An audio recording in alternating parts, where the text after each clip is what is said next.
Hello guys, welcome to our new video. আশা করি শ্রীকৃষ্ণের কৃপায় ভালো আছেন।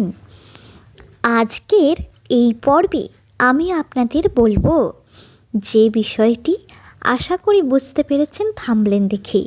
তাও বলে রাখি, জানুয়ারি মাসের আর এই কয়েকটি দিন বাকি। এই 2 সপ্তাহ আপনারা একটু সাবধানেই থাকবেন। কয়েকটি কাজ করা থেকে নিজেদেরকে বিরত রাখবেন। আজ আমি বলবো এই 5টি বিষয়, যে ভুলগুলি আপনারা কিন্তু এই জানুয়ারি মাস 2025 সালের শেষ কয়েকটি দিনে করবেন না। বন্ধুরা, যাদের নাম ইংরেজি বর্ণমালার এস লেটারটি দিয়ে শুরু হয়, তাদের ভাগ্যফল এই কয়েকদিনে কেমন হতে পারে, কী বিষয়ে সতর্ক থাকা উচিত, এই নিয়েই জানানো হবে।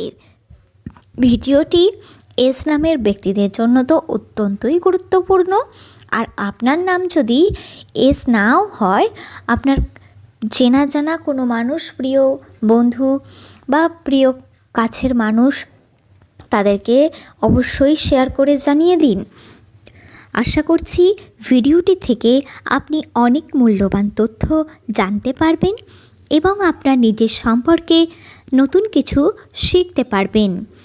যে সমস্ত পরিচিত ব্যক্তির নাম এস লেটার দিয়ে শুরু হয়, দেখবেন সৌরভ গাঙ্গুলির, সচিন তেন্ডুলকর, এদেরও কিন্তু এস লেটার দিয়ে শুরু। আরও অনেক মানুষ রয়েছেন এরকম। যাই হোক, সবার নাম তো একটা ভিডিওতে বলতে গেলে আর শেষ হবে না। তা বন্ধুরা, কি কি ঘটতে পারে, এমন গুরুত্বপূর্ণ ঘটনাগুলি আলোচনা করছি, শুনুন। দক্ষিণ এশিয়ার দেশগুলিতে এস লেটার দিয়ে নাম রাখার প্রবণতা বেশি লক্ষণীয়। এস নামের মানুষদের জীবন সাধারণত টানাপোড়েন ও লড়াইয়ে ভরপুর হয়। তাদের সাফল্য অর্জন করতে প্রচুর পরিশ্রম করতে হয়, কিন্তু প্রাপ্য সাফল্য অনেক সময়ই এদের কাছে দেরি করে আসে। তা বন্ধুরা, এস নামের মানুষদের আগের বছর 24 সালে বিভিন্ন প্রতিকূল পরিস্থিতির মধ্যে দিয়ে যেতে হয়েছে। অর্থাভাব, সম্পর্কের টানাপোড়েন, মানসিক অশান্তি। কিন্তু এই বছরে বা এই সময়টায় যা চলছে, এদের রাশিচক্রে কিছু পরিবর্তন ঘটেছে, যা কিছু ক্ষেত্রে শুভ আবার কিছু ক্ষেত্রে অশুভ, দুটোর প্রভাবই ফেলতে পারে। যে বিষয়গুলি আপনারা মনে রাখবেন, ধর্মীয় কার্যকলাপে প্রথমেই বলবো মনোযোগ দিন। নিজের ধর্ম অনুযায়ী ঈশ্বরের প্রতি বিশ্বাস রাখুন। ধর্মীয় কর্মকাণ্ডে নিজেকে যুক্ত রাখুন। দ্বিতীয় বলবো, নিজেদের সম্পর্কগুলোর প্রতি যত্নবান হন। আপনি আপনার প্রিয়জনদের সঙ্গে সম্পর্ক আরও মজবুত করার চেষ্টা করুন। নিজের পরিবারকে, সকল সদস্যকে সময় দিন। রাগ আর হতাশা থেকে দূরে থাকারই চেষ্টা করুন। অযথা কোনো ছোটোখাটো বিষয় নিয়ে তর্ক বিতর্ক এড়িয়ে চলুন। নিজের রাগকে নিয়ন্ত্রণে রাখুন। অকারণে রেগে গিয়ে ভুল সিদ্ধান্ত নেওয়া বা অন্যদেরকে আঘাত করা একেবারেই অনুচিত।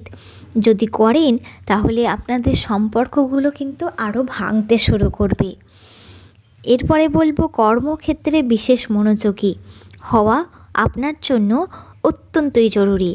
বন্ধুরা, আপনার কাছে কাজের সুযোগ আসুক বা না আসুক, কিংবা ধরুন সুযোগ আসছে, আপনি সেটাকে ধরে রাখতে পারছেন না বা কাজ ফুলফিল করতে পারছেন না সময়ের অভাবে, আমি বলবো আপনাকে আরও ভালো করে সতর্ক হতে হবে, একটু বেশি জোর দিতে হবে এবং চেষ্টাটা ছাড়লে হবে না।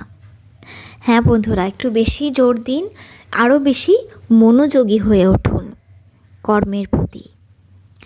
অনভিপ্রেত মতবিরোধ এড়িয়ে চলুন, কারণ অর্থনৈতিক ক্ষতির কারণ হতে পারে। এই মাসটা শুধুমাত্র চ্যালেঞ্জের নয়, শুভ দিকও রয়েছে আপনার জন্য। অনেক পজিটিভ পরিবর্তন বা ইতিবাচক পরিবর্তন আনতে পারে। তা বন্ধুরা, সেই ইতিবাচক পরিবর্তনগুলো কি কি জানতে চাইলে আমাদের পরবর্তী ভিডিওটি দেখবেন। এই একটা ভিডিওতে তো সম্পূর্ণ বলা যায় না সব কথা, অনেক লেন্থি হয়ে যায় ভিডিওগুলো। যাই হোক, আজকের ভিডিওটি আমি এখানেই শেষ করছি। আর যে যে বিষয়গুলিতে সাবধান থাকবেন, আরও একটু বেশি নিজেকে সতর্ক রাখবেন বলে দিলাম। আর হ্যাঁ, সহকর্মী, আপনার কর্মক্ষেত্রে সহকর্মীদের সঙ্গে একটু সম্পর্ক ভালো রাখার চেষ্টা করুন, তা নইলে কিন্তু আপনাকে বিপদে পড়তে হতে পারে, এমনকি আপনার কাজ অবধি চলে যেতে পারে। আজকের ভিডিও কেমন লাগলো জানাবেন বন্ধু। ভালো যদি না লাগে ডিসলাইক করুন, ভালো লাগলে লাইক দিন, আপনাদের ব্যক্তিগত ব্যাপার।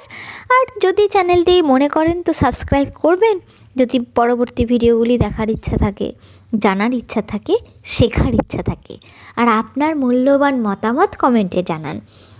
আর এই ভিডিওর ব্যাপারে কোনো প্রশ্ন থাকলে অবশ্যই আমাদেরকে লিখবেন, যতটা পারবো চেষ্টা করব উত্তর দেওয়ার। আপনাদের সমর্থন আরও নতুন নতুন বিষয় নিয়ে আসতে আমাদের অনুপ্রাণিত করবে।